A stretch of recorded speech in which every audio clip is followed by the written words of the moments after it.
And a lot of the things that I'm going to go off of are going to be pretty close to either blogs I've read from the Angry GM or other videos and whatnot. So I'm not going to say any of this is original or any brilliant thing that came to my mind. A lot of it's just, most of it's going to be what someone else has said has worked for their experience. Okay. And so for an adventure adventure is going to be a complete game that you get to play. And so every adventure has certain things that you need for players, for people and players, or players and their characters to want to go through it. So every adventure is going to have a goal. So first thing is goal, or Gaiac. Gaiac is important too, but a goal. They need to know. The players need to have a motivation. Like, why do their characters? And this is actually going to have a B1 and a B2. You need intriguing. You need character motivation, and you need player motivation.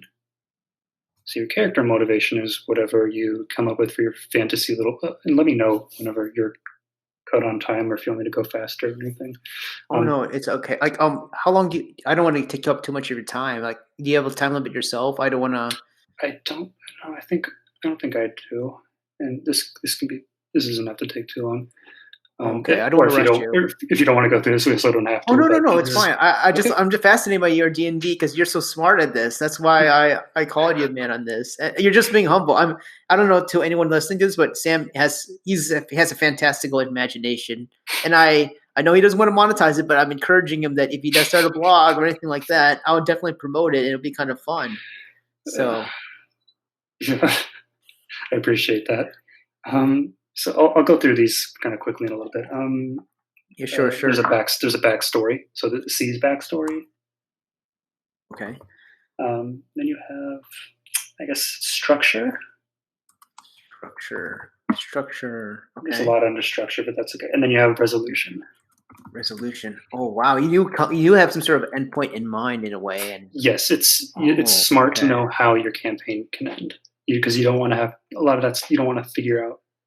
I don't know.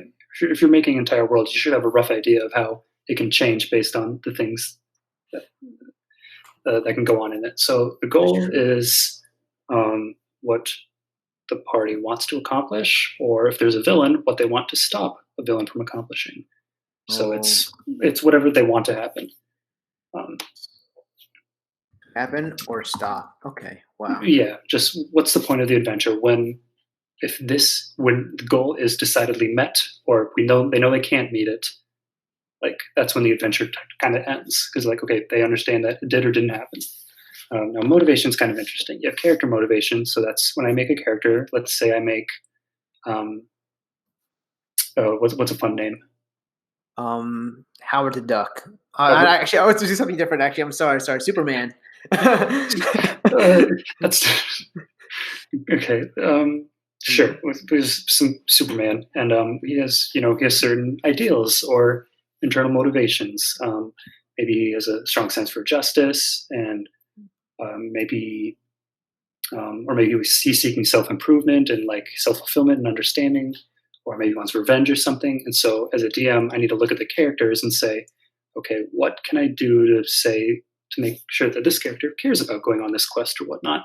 A lot of times the easiest thing is for people that haven't really fully fledged out a character and don't understand all the little motivations, they can just say, or I usually just go with the mercenary. Like, okay, you're going to get money, and money is a pretty common means to get to anyone's end, right?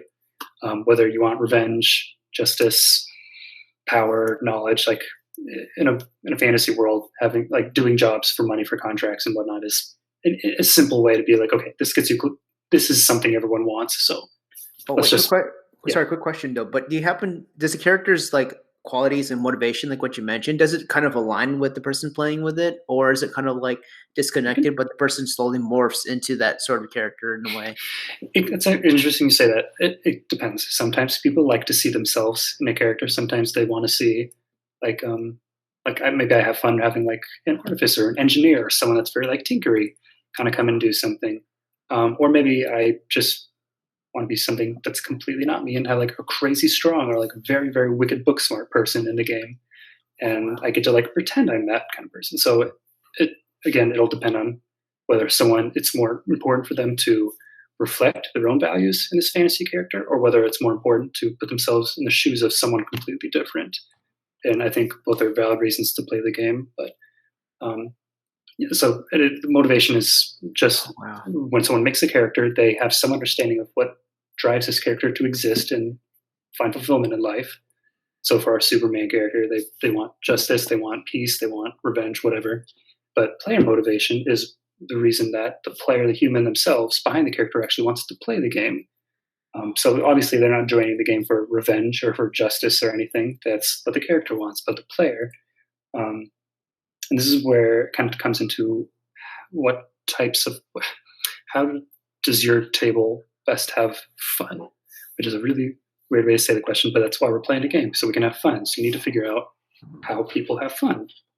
And so player motivations, again, this is from something from the Angry GM, by no means original, but some of these are just examples of types of games where you have fun. So like, when we were talking about challenge, you really want to like butt heads with something and know that you've earned your victory. So you can, however you want to notate this, one can be challenge.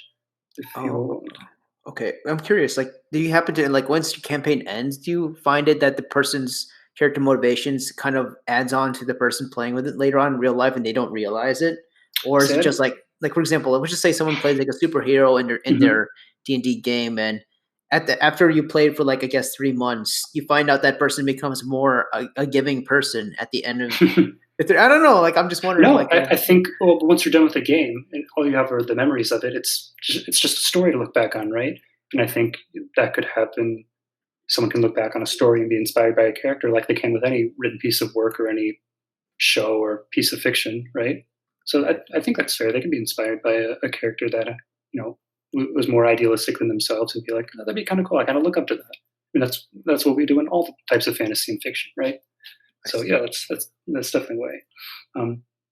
Just make sure the first player motivation. It's just helpful to know what people like in games. If they like challenges, make sure you set things up to make it look like they really, or make them feel like they really had to earn their victory and they really had to be smart and strategic and strong. But if people like discovery, make sure that there's a lot. This is someone that really likes playing like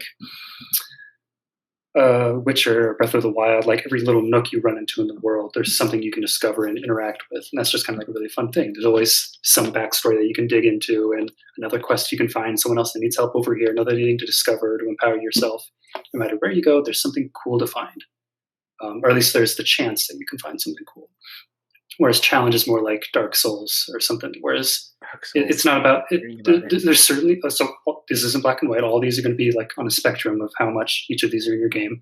But Dark Souls is more like, okay, if you die, you're going to play the same exact thing again, and maybe you'll learn how to do it a little bit better, and so you'll get slightly better at it, and so you're getting better at the challenge. You're like, crap, I failed. You're going to try again. Crap, I failed. I'm going to try again. You're not discovering anything new. But what's enticing is you're getting better and better and closer to overcoming your frustrations with dealing with a level and to being better. And you can be like, okay, I won. I'm victorious. So like that's the one that appreciates the challenge of a game. And then there's a bunch of other ones kind of that we've been talking about, like narrative. So just coming up with a game that has a nice story to look back on.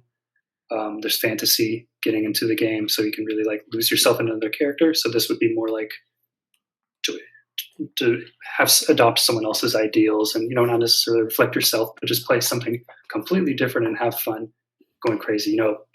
Turning autosave off on GTA and doing whatever you want in the city, right?